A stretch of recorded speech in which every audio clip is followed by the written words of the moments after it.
Um Brasil conversa com Paulo Delgado. Obrigado, Paulo. Obrigado a você, Dando.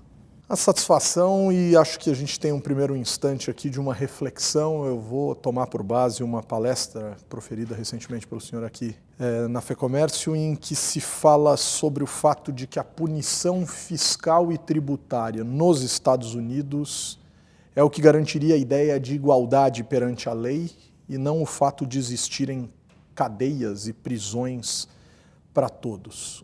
O bolso é o órgão mais frágil do ser humano, não? Nesse caso né? Os Estados Unidos têm uma estatística também de prisões muito elevada, é uma das mais elevadas do mundo, de restrição à liberdade individual e condenação. Mas no caso do crime fiscal e tributário, no caso do crime econômico, os Estados Unidos prefere a punição econômica. E o Brasil prefere a restrição da liberdade. Eu acho que uma pessoa que se apropria de recursos públicos, se ela voltasse a ser pobre, talvez ela ficasse com mais sensação de ter sido punida do que se ela ficasse presa. Mesmo porque a gente poderia imaginar que o Brasil prende, mas perdoa muito rapidamente, e ao fazer o depósito, improvavelmente o Estado devolveria o dinheiro. Dá para pensar por esse lado também, não? Eu acho também porque a corrupção ela é azeitada, porque a corrupção é uma liquidez imediata. O dinheiro da corrupção volta para o sistema econômico. E ele não está carimbado como propina. Então você tem que recolher esse dinheiro pelo tributo, punindo a pessoa que desviou o recurso. E punindo, fazendo ela voltar à situação econômica anterior dela. Porque senão isso é um contrassenso em relação às pessoas cuja prosperidade vem do trabalho e, no caso do Brasil, o fato de que muitas pessoas, pelo trabalho, nunca atingem a prosperidade.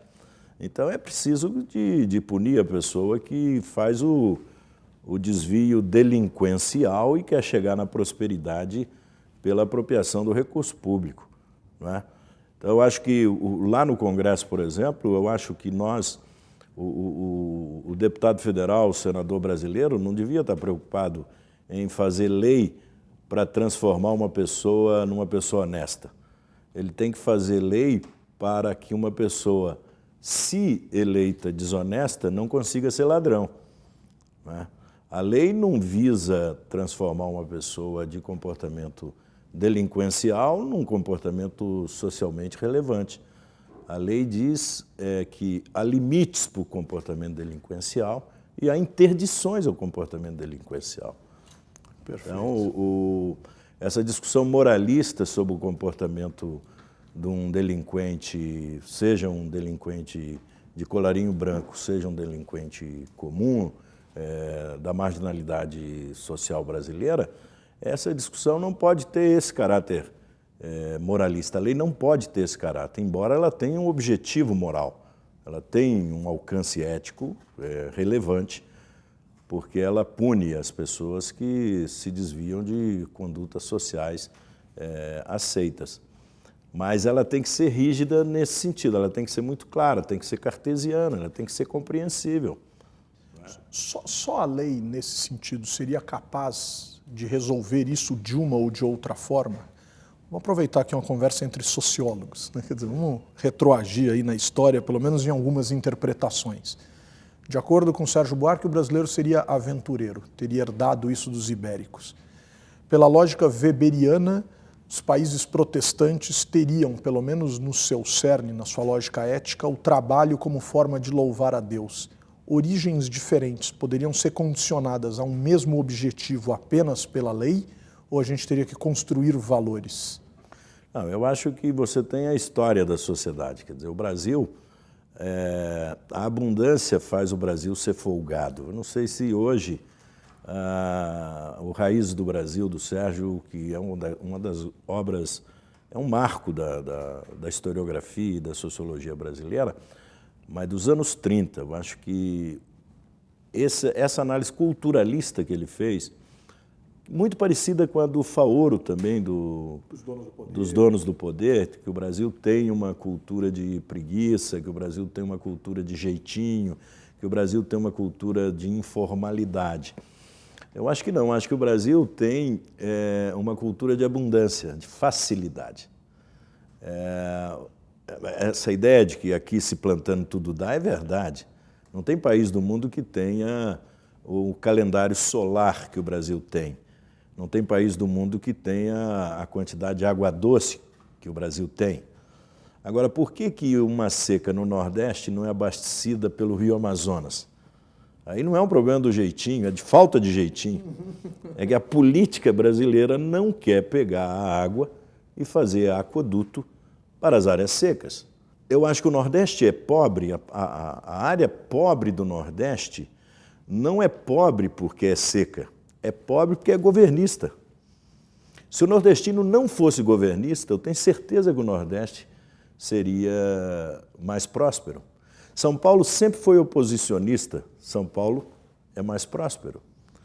E não que ser oposicionista seja uma virtude, mas no sentido de que se você observa o Estado e o comportamento da autoridade, trapaceira, por exemplo, como um comportamento que tem que ser condenado e que não pode ser aceita, você ajuda a autoridade a não ser trapaceira.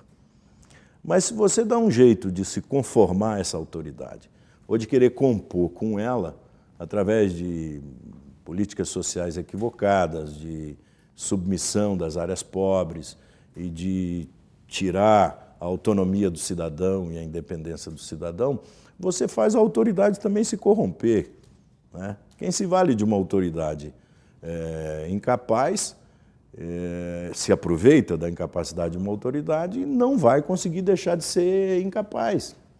Esse é um problema brasileiro, é um círculo vicioso da injustiça brasileira. Vou me apegar nessa questão da oposição, quer dizer, no ser oposição. O Brasil, de acordo com essa palestra que eu citei agora há pouco, que o senhor proferiu, precisaria de promessas, mas de promessas que sejam cumpridas, de promessas que se cumpram, que se realizem. O PT em 2003 chega ao poder como uma grande promessa e, indiscutivelmente, em uma série de aspectos, esse governo realizou e realizou por um bom tempo. O que deu errado? Onde não funcionou? Onde que a banda desafinou? Quer dizer, onde parece que a música começou a tocar de uma forma equivocada? Se é que ela tocou de uma forma equivocada. Essa ideia da promessa eu vi numa eleição mexicana. Uma faixa de uma eleição municipal mexicana, onde estava escrito: chega de fatos, queremos promessas. Fantástico. Ou seja, se você observar a política brasileira, ela é inundada de fatos. Todo dia tem um fato novo. Tem até inauguração todo dia, às vezes de coisas que não existem. Mas a concepção do realismo da promessa, por que o cristianismo é uma concepção religiosa forte? Porque há uma concepção simbólica de promessa nele. Se eu me comportar desse jeito, eu terei esse sucesso. Esse componente simbólico é um elemento essencial da política e ele desapareceu do Brasil. E quem ajudou a desaparecer com o componente simbólico da política foi o PT. Porque foi o partido que mais se apropriou dos símbolos de esperança e deu um sentido político ao conceito de esperança. Que sinalizou de forma mais clara. Como se fosse um paraíso, como se fosse a justiça social, como se fosse o fim do Estado patrimonialista, o fim do Estado de acordos, de conchavos, desse Estado de composições políticas de bastidor. O PT sinalizava que a sociedade ia ver um governo transparente. E, no entanto, passou a ver um governo cheio de escaramuças, um governo em que buscou uma composição política diferente daquela que o elegeu. Ali é que começou a quebrar o símbolo e ali começou a quebrar o conceito de esperança. Não é? Quando você se elege dizendo uma coisa e ocupa o governo fazendo outra coisa, terminou no impeachment. E, por razões diferentes, o impeachment da presidente Dilma é exatamente igual ao impeachment do presidente Collor. É dizer uma coisa na campanha e fazer outra depois de eleito. Qualquer que seja o crime que você possa dizer que eles cometeram, que são diferentes, ou as denúncias que levaram ao impeachment, mas o que quebrou, o núcleo central, o fim do mistério, é você despertar no eleitor a esperança e frustrar a esperança do eleitor. Né? Por quê? Porque a eleição no Brasil tem uma distorção, e eu participei de várias eleições, desde os anos 80, eu cheguei no Congresso na Constituinte, fui constituinte brasileiro. A eleição no Brasil é interessante, a pessoa menos interessada na política é que decide o resultado da eleição. Porque os partidos políticos se organizam em torno de seus candidatos, a sociedade organizada escolhe partidos e candidatos, mas esse grupo não chega a 30% do país. 70% do país vota encontrando um número na rua, como se joga na loteria. Vota pela uma propaganda de televisão, um slogan de televisão que lhe parece, às vezes, até uma música de televisão. E há um número grande de brasileiros que vota no dia da eleição, decide votar no dia da eleição. Indo para... Vai e vai votando. E vai ouvindo e vai votando. Esse grupo... Então você vai dizer então, que há uma ilegitimidade nos eleitos brasileiros. Não, eu acho que há uma fragilidade nos eleitos brasileiros. Eles não se sentem constrangidos a cumprirem a palavra. Deixa eu explorar um pouco a experiência constituinte. É um processo mal descrito nos livros de história no que diz respeito a quanto se mobilizou em torno daquele processo. 70 e tantas mil cartas enviadas com ideias, tenham sido elas utilizadas ou não, as pessoas escreveram, 400 reuniões temáticas, 2.400 ideias. 65 mil emendas. 65 mil emendas, depois há o anteprojeto, institucionalmente 122 emendas, 83 seguindo o regimento. Aonde se perdeu esse ímpeto de participação do brasileiro em relação à política, mesmo que de parcelas, claro que reduzidas e não dos cento e muitos milhões à época? Olha, eu acho que esse processo brasileiro, nós estamos na 5ª República Brasileira, se nós usarmos um pouco a formulação francesa para dividir os períodos. Essa república, que é a nova república, que começa com a morte do Tancredo, o governo do Sarney, e vem agora até o impeachment da presidente Dilma, é o período mais estável do Brasil e o mais turbulento democraticamente. Ele está passando por 2 impeachments. Ele está passando por uma mudança constitucional forte, que é o processo de reeleição, uma emenda constitucional forte. Ele passou por uma revisão constitucional meia bomba, que não funcionou, porque 5 anos depois do texto constitucional, e aí eu faço a crítica, mas não me retiro da crítica, porque eu fui constituinte. Nós, quando colocamos a revisão constitucional 5 anos depois da promulgação, nós tínhamos certeza que a Constituição estava errada, porque com 5 anos a criança não está alfabetizada ainda, você não pode dizer que ela não será um bom adulto. Não é? Então foi uma revisão precoce e acabou se tornando desnecessária. Mas a Constituinte brasileira, ela conseguiu uma coisa inédita na América Latina. E mesmo comparativamente à África, os regimes ditatoriais africanos e os nossos aqui latino-americanos. Nós conseguimos fazer regredir a ditadura e ela entrar dentro do sistema democrático sem que houvesse muita vítima. Praticamente ninguém morreu na transição. Nós tivemos o colégio eleitoral, e que o PT não soube compreender naquela época a importância do colégio eleitoral, e aí por razões que até eu entendo naquela época, eu era da direção nacional do PT, nós achávamos que tínhamos que tensionar mais para que o processo de eleição direta houvesse. Mas o colégio eleitoral foi uma sabedoria brasileira. Né? É como se você pegasse uma boiada inteira de um país gigantesco como o Brasil e fizesse ela passar numa pinguela e nenhum boi caiu no rio. E rapidamente. E rapidamente. O problema é a tragédia pessoal do Tancredo, é a morte inesperada do Tancredo. E aí o presidente Sarney ficou com aquele governo na cabeça, que ninguém sabe até hoje se é o governo da memória do Tancredo ou se é o governo da cabeça do Sarney. E nasceu o presidencialismo de coalizão. Ele só conseguiu governar fazendo coalizões políticas pós-eleitorais. Então, o número de partidos que entrou no governo exigiu para apoiar o governo cargos no Estado. Ninguém mudou isso. Ninguém mudou isso. Só adensou em algumas situações. Isso foi só se tornando, além de mais adensado, isso foi se tornando socialmente aceito. E o Brasil passou a criar uma teoria da cooptação política, uma teoria elevada da cooptação política. E acho que esse é o grande modelo que nós temos que mudar. Esse modelo hoje, a crise brasileira que levou ao impeachment da presidente Dilma, não é o fracasso de um modelo político e econômico, de um modelo político e partidário brasileiro, não. É o máximo de virtude dele. Ele chegou no máximo de virtude, e quando a coisa chega no máximo de virtude, ela apodrece. É o motor no giro mais alto que estoura. É o motor no giro mais alto. O mais surpreendente é o Lula ter feito isso. Porque o Lula não tinha necessidade de pegar o modelo do Sarney e incorporar no governo dele. Porque ele foi eleito exatamente para mudar esse modelo. Aliás, o Sarney era oposição ao Lula.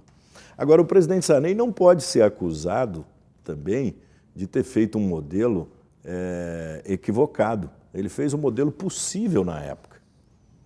O presidente Fernando Henrique iniciou o processo de ruptura com esse modelo. Rompeu com alguns partidos de centro, com alguns partidos de centro-direita, e foi montando um governo social-democrata de centro-esquerda. Ali que tinha que estar o PT, nesse modelo de centro-esquerda. Porque as correntes políticas brasileiras, e o período do PT criou um artifício nas correntes políticas, as correntes políticas brasileiras relevantes não são mais que 6 ou 7. Não são mais que 6 ou 7. O Brasil não tem extrema-direita. E o Brasil não tem extrema-esquerda. Ou se tem uma baixa representatividade que não impactaria de forma expressiva num governo, por exemplo. Extrema-direita e extrema-esquerda em parlamento não são extremos. Perfeito. Se aceita auxílio moradia, vale transporte e sem funcionários, isso não é esquerda nem direita. Isso são partidos cooptados dentro do Estado. Então não há um partido de extrema-esquerda. O partido de extrema-esquerda estaria fora do Congresso. O partido de extrema-direita estaria fora do Congresso. E felizmente não estão. Essa é a sabedoria brasileira. Nós dissolvemos a polarização política, mas não precisávamos de criar 40 partidos. E nem cobrar um preço tão alto por esta aceitação. Exatamente, e pagar. Porque o sistema político brasileiro é o cidadão que não sabe que paga o sistema político através do fundo partidário. Então, eu tenho uma imagem que uso assim, quando vou falar das dificuldades de entender o sistema político brasileiro, é que se você tiver uma cozinheira que vai fazer um almoço, e se ela tiver 40 pratos para fazer, ela não tem almoço naquele dia. O Brasil não tem mais que 6 ou 7 fórmulas para governar o Brasil.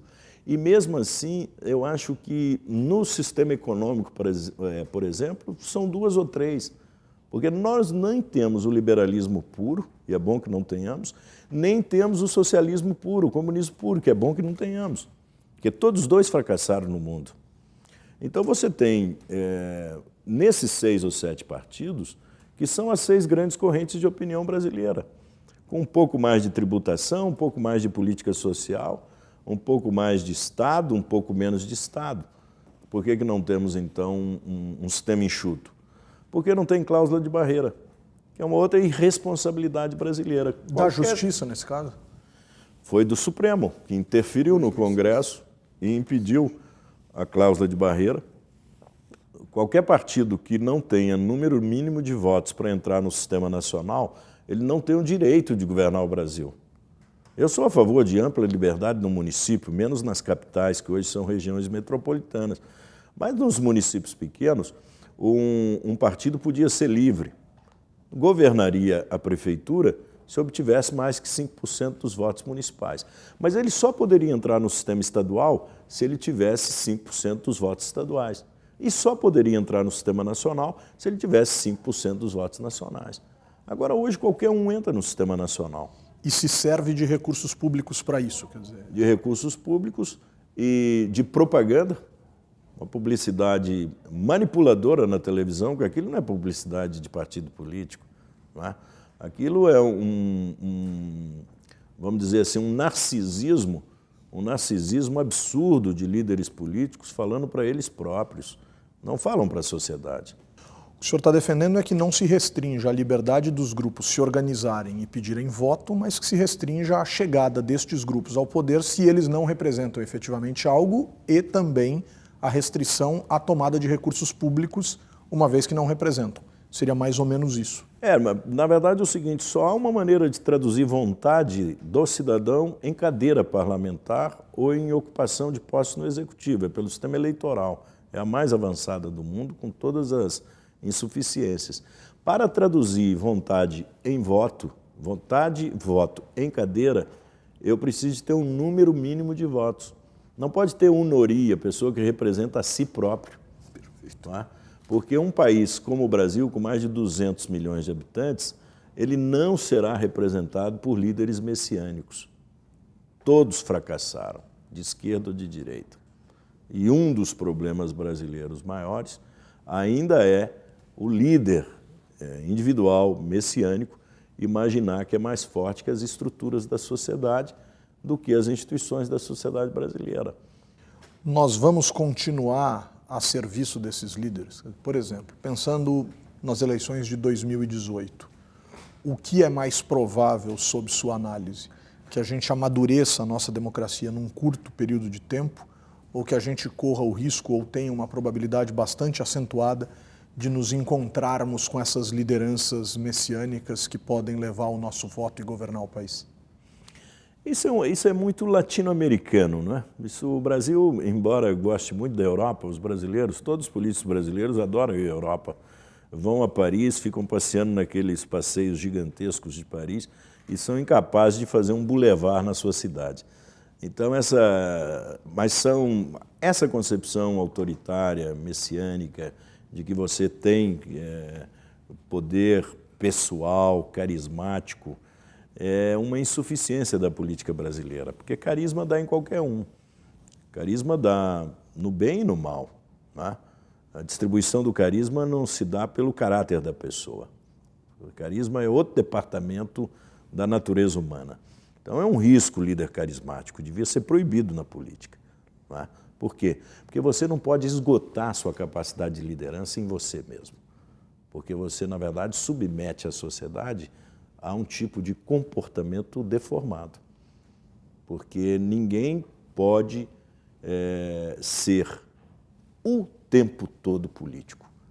Porque a política, como diz o Norberto Bobbio, um grande formulador italiano, tudo é política, mas a política não é tudo. E os líderes messiânicos gostam de dizer que a política é tudo, que tudo é política. Não. A política está em tudo, mas nem tudo é política. Perfeitamente. Vou me servir da sua cozinheira, no exemplo de alguns instantes atrás. O Brasil se acostumou a fazer análise política num fogão de duas bocas, alimentado por um botijão de gás. Estou chamando de botijão de gás os partidos políticos e as duas bocas estou chamando aqui de o legislativo e o executivo. De 2013 para cá, parece que a gente comprou um fogão mais complexo e adicionamos nas nossas análises políticas a justiça e algumas parcelas mais adensadas e bem organizadas da sociedade. Em relação à justiça, a essa boca, o que eu estou chamando aqui de uma terceira boca do nosso fogão, essa justiça, Paulo, da onde vem esse protagonismo? E esse protagonismo, ele é um protagonismo tardio em relação ao amadurecimento das instituições democráticas ou parece atender a algo que a gente ainda não entendeu muito bem o que é? Eu acho que é uma exigência brasileira por clareza. A sociedade tende a procurar claridade quando a escuridão prospera muito. Ou seja, o mal gosta mais da confusão, né? O bem gosta mais da claridade. Então, esse é um fenômeno mais ou menos espiritual que o Brasil está passando. Esgotamento das formas obscuras de prosperidade. As pessoas não gostam dessa quantidade de grade que tem no Brasil. Qualquer estrangeiro que chega aqui, qualquer brasileiro que mora no interior, chega no Rio de Janeiro, vê que o Rio de Janeiro é uma cidade sitiada. As pessoas fizeram PPP nas áreas pobres e aumentaram as grades nas áreas ricas. Então, isso não tem como, tem que tirar. Se vai pacificar o pobre, tem que pacificar o rico. Então, você tem que ter, não se pode morar em residência no Brasil. Não se pode morar em casa no Brasil. Um pai e uma família não tem segurança se um filho sai de noite. Ele acha que o celular virou uma babá eletrônica de um filho, mas tem filhos sendo rastreados. Os pais rastreiam os filhos, porque o Brasil é um país em que a segurança fracassou. E quando fracassa a segurança, fracassa o respeito ao corpo, porque ela atinge o corpo. E quem não tem proteção para o corpo, não tem para a alma. Se eu posso violar o seu corpo, eu atinjo a sua alma. E um dos fatores disso é a apropriação indevida de recursos públicos. É a riqueza de pessoas que não explicam sua riqueza. Isso produziu dois fenômenos. Primeiro, a ideia da tributação excessiva. Como há muito desaparecimento de recurso público, você imagina que tem que retirar das pessoas que trabalham mais recursos. Então, há um viés fiscal e arrecadador no Brasil que protege a corrupção. Quanto mais você aumentar a tributação, mais você aumentará a corrupção. E aí aparece um juiz de primeira instância, num estado do sul do Brasil, que todo mundo gosta. O Paraná é um estado equilibrado, não é muito pobre, não é muito rico. O Paraná, Curitiba é uma cidade modelo brasileira há muitos anos. Aparece um juiz de primeira instância e assusta o Supremo e assusta os tribunais superiores, porque pergunta à autoridade de onde vem o seu dinheiro. E a autoridade não sabe responder. Eu não preciso responder a um juiz de primeira instância de onde vem o meu dinheiro. Eu quero responder a um ministro do Supremo. Ora, se um homem público foi presidente da República, se um senador, se um deputado, se um ministro de Estado não sabe responder qual a origem dos seus bens, eu não tenho o direito de tributar um cidadão comum. Eu não tenho o direito de perguntar ao cidadão comum como ele vive. E o Estado que não se interessa em fazer algumas perguntas, esse Estado não tem controle de resposta, não tem controle do sentimento da sociedade. Por isso que o Moro cresceu. Ele é a pessoa que protege o corpo. Ele dá a sensação de que ele está protegendo a intimidade das pessoas. Porque eu estou perguntando se é ou não é trapaceira a autoridade brasileira. Essa pergunta nunca foi feita no Brasil. Porque os brasileiros são tão modestos, eu acho. O brasileiro é metido e é modesto ao mesmo tempo, que ele gosta da pessoa que faz um ar de importância. Então, a gente que chega num lugar como se carregasse um segredo, né? Então, adora quem ande com segurança, carro blindado, gosta de gente que ostensivamente quer mostrar mais poder do que tem. Isso que mudou, porque apareceram esses meninos aí em 2013, ninguém sabe de onde vieram. E em 2013 apareceu um movimento espontâneo no Brasil. E esse movimento, provavelmente mobilizado sim por redes sociais, mas acho que mobilizado por carências brasileiras espirituais. É os jovens que querem ir para a rua sem serem assaltados, sem serem vítimas de violência. E é muito interessante que esse movimento, um dos sinais desse movimento que ninguém captou, é que esse movimento acabou com a cartolina nas livrarias e com o pincel atômico, alguma coisa assim. Porque as pessoas compravam cartolina e iam para casa fazer suas faixas. E o Congresso Nacional não entendeu isso, começou a fazer faixa também. Só que paga para o funcionário público que vai lá e faz a faixa paga. E essas pessoas fizeram a faixa espontaneamente, né? Então apareceu uma outra linguagem no Brasil, que está aparecendo na periferia, está aparecendo nos movimentos sociais, que é você levar um cartaz. Um cartaz é mais ou menos um cala-boca no outro, né? É tipo assim, é aquilo que a ministra Carmen Lúcia disse, cala-boca já morreu, quem manda na minha boca sou eu, né? O Brasil precisa de um cala-boca que venha da sociedade sobre a autoridade. É hora da sociedade vigiar a autoridade. Sociólogo pela Universidade Federal de Juiz de Fora, cientista político, pós-graduado na Universidade Federal de Minas Gerais, professor universitário, 6 mandatos como deputado federal, articulista e colunista de jornais como o Globo, o Correio Brasiliense e o Estado de Minas. Um Brasil conversou com Paulo Delgado. Paulo, muito obrigado. Obrigado a vocês.